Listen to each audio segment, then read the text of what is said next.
स्वागत है, मैं हूं रूपल और आइए नजर डालते हैं आज की ताजा खबर पर। इंदौर जिला प्रशासन द्वारा आज तोड़े गए सपना बार और पिपलियाना में शासकीय जमीन मुक्त करा भूमाफियाओं के खिलाफ की जा रही सख्त कार्रवाई की चारों ओर काफी जय जयकार हो रही है। किंतु दीपक मद्दा उर्फ दिलीप सिसोदिया के जय हिंद गृह निर्माण समिति की गरीबों के लिए छोड़ी गई जमीन पर बनाई गई अवैध बिल्डिंग, जिसमें शहर के एक बड़े युवा गुटखा माफिया, पुलिस रिकॉर्ड में आने से बचे हुए एक बड़े चाय व्यापारी से बने भूमाफिया सहित कई अछूते बड़े भूमाफियाओं के खिलाफ कोई कार्रवाई न करने, मजदूर गृह निर्माण समिति के जमीन की पहले एफआईआर में बयानों में आरोपी बैंक और संस्था की जमीन की स्वीकृत प्लॉट्स में संयुक्तिकरण कर उज्जैन में इस आरोप में तोड़ी गई शांति पैलेस होटल जैसे अवैध रूप से बनाए गए माल के सबसे बड़े धन्ना सेठ भूमाफिया, जिनका नाम पहली बार आरोपी के रूप में खजराना थाने में दर्ज पहली एफआईआर में सामने आया था, पर भी कोई कार्रवाई नहीं करने के कारण कार्रवाईकर्ताओं अधिकारियों की निष्पक्षता एवं ईमानदारी पर कई प्रश्न खड़े हो रहे हैं। इंदौर में आज सुबह एंटी माफिया अभियान के चलते मरी माता चौराहे पर बड़ी कार्रवाई करते हुए सपना बार के अवैध निर्माण को ध्वस्त किया गया। वहीं दूसरी ओर पिपलियाना पर भी सरकारी जमीन पर किए अवैध कब्जे और निर्माण को जेसीबी से ध्वस्त किया गया। इंदौर जिला प्रशासन, नगर निगम और पुलिस ने संयुक्त रूप से कार्रवाई की। कुछ दिनों पहले ही सपना बार में जहरीली शराब पीने से 2 लोगों की मौत हुई।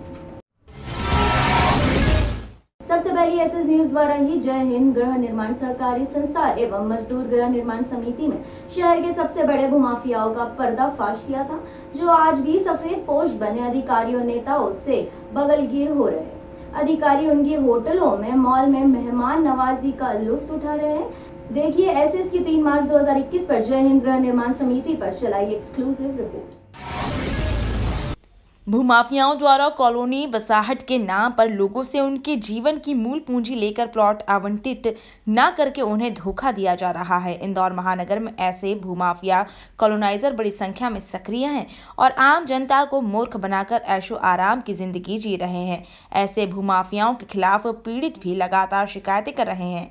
ऐसा ही एक मामला मंगलवार को इंदौर कलेक्ट्रेट में जनसुनवाई में सामने आया, जहां पर जय हिंद गृह निर्माण सहकारी साख संस्था मर्यादित के सदस्यों ने संस्था द्वारा आम्रपाली नगर देवगुरड़िया पहाड़ी के सामने लखानी शूज फैक्ट्री के पास प्लॉट देने का वचन देते हुए पूरी धनराशि देने के बाद भी सदस्यों को प्लॉट आवंटित नहीं करने का आरोप कॉलोनाइजर भूमाफिया दीपक जैन यानी कि दिलीप सिसोदिया, सोनाली घंटे, उज्ज्वला घंटे, हिमांशु घंटे सहित अन्य पर लगाया गया है। पीड़ित लोग अनेक बार शासन प्रशासन को शिकायत कर चुके हैं। संस्था के कार्यकर्ता संस्था की जमीन बेचने की फिराक में हैं। सदस्यों ने मांग की है कि संस्था का समस्त रिकॉर्ड जब्त कर वरीयता सूची के आधार पर सदस्यों को प्लॉट आवंटित किए जाने चाहिए तथा संस्था के कथित निर्वाचित अध्यक्ष एवं कार्यकारिणी पर अमानत में खयानत का प्रकरण दर्ज कर जांच लोकायुक्त को सौंपी जानी चाहिए। इंदौर जिला प्रशासन द्वारा भू माफियाओं के खिलाफ एक बार फिर से की जा रही बड़ी कार्रवाई को लेकर शहर में अफवाहों का बाजार गर्म है। आम जनता में एक ओर जहां इस कार्रवाई की काफ़ी प्रशंसा हो रही है, वहीं दूसरी ओर कुछ थाना प्रभारी उग्रानी में लग मुख्य आरोपियों को बचाने में लग गए हैं। जय हिंद गृह निर्माण सहकारी समिति का प्रकरण इसका बड़ा उदाहरण है। इंदौर के एडिशनल एसपी डॉक्टर प्रशांत चौबे द्वारा मुख्यमंत्री कार्यालय से प्राप्त निर्देश के बाद की गई जांच में तात्कालीन से लेकर अभी तक के समस्त संचालक गण और पदाधिकारियों को धोखाधड़ी का आरोपी सिद्ध पाकर धारा 420 का प्रकरण दर्ज करने का निर्देश दिया था, जिसके आधार पर थाना आजाद नगर द्वारा दिनांक 18/5/2017 को एफआईआर दर्ज भी की थी। सहकारिता विभाग द्वारा भी जांच में जय हिंद गृह निर्माण सहकारी संस्था के खिलाफ धारा 72D घ के अंतर्गत आपराधिक कृत्य सिद्ध पाया था। इस जांच में दिलीप सिसोदिया उर्फ दीपक मद्दा सहित इंदौर की 10 बड़ी अवैध कॉलोनी के फाइनेंसर, बिल्डर, चाय के बड़े व्यापारी एवं किशोर वाधवानी से भी बड़े युवा गुटखा माफिया पूर्व मुख्य सचिव के खास रहे का नाम जांच में आने के बाद मामला दबा दिया गया। एक और सहकारिता विभाग ने अपनी जांच को 3 साल से ठंडे बस्ते में डाल दिया है। वहीं दूसरी ओर आजाद नगर थाना प्रभारी ने अपने वरिष्ठ एडिशनल एसपी प्रशांत चौबे की जांच को कूड़े में डालकर प्रकरण में बाले बाले खात्मा काट दिया है। इसमें भी मुख्य आरोपी दीपक मद्दा ही है। अब इस मामले में लोकायुक्त द्वारा बड़ी कार्रवाई करने की तैयारी की जा रही है, जिसमें सहकारिता विभाग के सहयोगी आजाद नगर थाने के भ्रष्ट थाना प्रभारी जो सस्पेंड कर हटाए गए थे एवं मुख्य आरोपी दीपक मद्दा, गुटखा माफिया एवं इंदौर के टॉप 3 में शामिल भू माफिया जो अब तक सेटिंग के दम पर बचा हुआ है। जैसे कई भूमाफिया आरोपी बनना तय माने जा रहे हैं। देखिए 25 दिसंबर 2019 को मजदूर गृह निर्माण का पर्दाफाश कर दी एसएस न्यूज की एक्सक्लूसिव रिपोर्ट।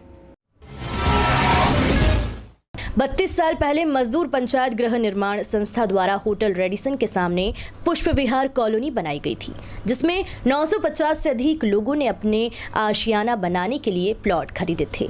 लेकिन अपना प्लॉट पाने के लिए पहले सैकड़ों लोगों ने कॉलोनाइजर से लड़ाई लड़ी, फिर आईडीए, उसके बाद कोर्ट और फिर बैंक से लड़ाई लड़ रहे हैं।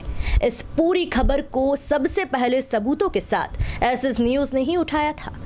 तब पुलिस ने इस मामले में केशव भगवानदास नाचनी, मजदूर पंचायत गृह निर्माण संस्था के प्रबंधक नसीम हैदर सहित 3 लोगों को आरोपी बनाया था। पंचायत गृह निर्माण सरकारी संस्था से आवास हेतु लगभग 88 से प्लॉट खरीदना शुरू किए। 2005 तक मेरी जानकारी में है कि 950 से ज़्यादा रजिस्ट्री कर दी गई थी और सारे लोग अपने प्लॉट पर भवन निर्माण के प्रयास के लिए जद्दोजहद करते रहे। जब मालूम किया नगर निगम से कि भाई क्यों हमारे प्लॉटों पर परमिशन नहीं मिल रही, तो उन्होंने बताया कि इस पे एक स्कीम 132 लगी है जो आईडीए की है, बिना उनकी एनओसी की भवन निर्माण नहीं कर सकते। इन बिटवीन बहुत समय बाद ये मालूम पड़ा कि 132 स्कीम को हाई कोर्ट ने रद्द कर दिया है, लेकिन सेकंड अपील में हाई कोर्ट के ये कोई आदेश हो गया था कि अगर शासन को बहुत आवश्यक हो तो कोई नई स्कीम लॉन्च कर सकते हैं। 132 तो क्रैश कर दी गई। नवंबर में प्रथम सप्ताह में समाचार से और अन्य जानकारियों से ये मालूम पड़ा कि ये जो खसरे की जमीन है पुष्प विहार की, इसमें से कुछ 2.5 एकड़ 5 एकड़ की जमीन का कुछ ऐसा है जो इलाहाबाद बैंक नीलाम करने जा रही है और उसके यहाँ कोई रहन रखी हुई है। जब इसकी तहकीकात बैंक अधिकारियों से की गई तो मालूम पड़ा कि किसी केशव नाचानी को 2.5 एकड़ जमीन कृषि भूमि के रूप में बेच दी गई है मजदूर पंचायत संस्था के एक प्रबंधक नसीम हैदर द्वारा। तो उसकी जब रजिस्ट्री की कॉपी निकाली, सब कुछ देखा, तो हमारे तो प्लॉट बिके हुए हैं, कटे हुए हैं, नगर ग्राम निवेश विभाग से, टाउन कंट्री प्लानिंग से अप्रूव्ड है और उसी के हिसाब से रजिस्ट्रियां की गई थी। तब ये लगा कि कृषि भूमि कहां से बन गई। प्लॉट जो हमारे भूखंड हैं जो विकसित हैं उनको असिंचित प्लॉट भूमि कृषि योग्य भूमि बता करके रजिस्ट्री करना तो फोर्जरी लगी। मजदूर पंचायत गृह निर्माण सरकारी संस्था का मर्यादित का प्रबंधक था, उसके द्वारा, प्रबंधक का नाम था नसीम हैदर, उसके द्वारा केशव नाचानी को विक्रय कर दी और केशव नाचानी ने उस पर 2 करोड़ का फाइनेंस ले लिया। संभवतः 94-95 की बात है तब ले लिया, लेकिन वो जब नीलाम होने की स्थिति आई, उन्होंने फाइनेंस नहीं वापस किया, तब ये घोटाला उजागर हुआ है। लेकिन करोड़ों रुपए के घपले के मामले में पर्दे के पीछे का मुख्य आरोपी को खजराना पुलिस ने जादूगरी से बचा लिया था, जबकि एसएस न्यूज के पास पुख्ता दस्तावेज है जिसमें शहर के एक बड़े भूमाफिया का नाम है जो पूरे मामले का मुख्य आरोपी है। लेकिन पुलिस ने बड़ी जादूगरी से उसका नाम ही हटा दिया था। अब प्रदेश सरकार द्वारा चलाया जा रहा अभियान की तहत बॉबी छाबड़ा के महालक्ष्मी नगर स्थित ऑफिस पर छापा मारकर मजदूर पंचायत गृह निर्माण संस्था के ऑफिस का रिकॉर्ड जब्त किया है। अब देखना होगा कि इस मामले ने अभी भी मुख्य भूमाफिया का नाम आ पाता है या नहीं, या फिर ये कहानी फिर बॉबी छाबड़ा के नाम पर खत्म हो जाएगी और मुख्य भूमाफिया को फिर बचा लिया जाएगा। एसएस न्यूज फिर ये दावा कर रहा है कि इस मामले में अगर पुलिस सही तरीके से जांच करेगी तो शहर का सबसे बड़ा भूमाफिया सलाखों के पीछे होगा और सैकड़ों लोगों का अपना घर बसाने के लिए प्लाट भी मिलेगा।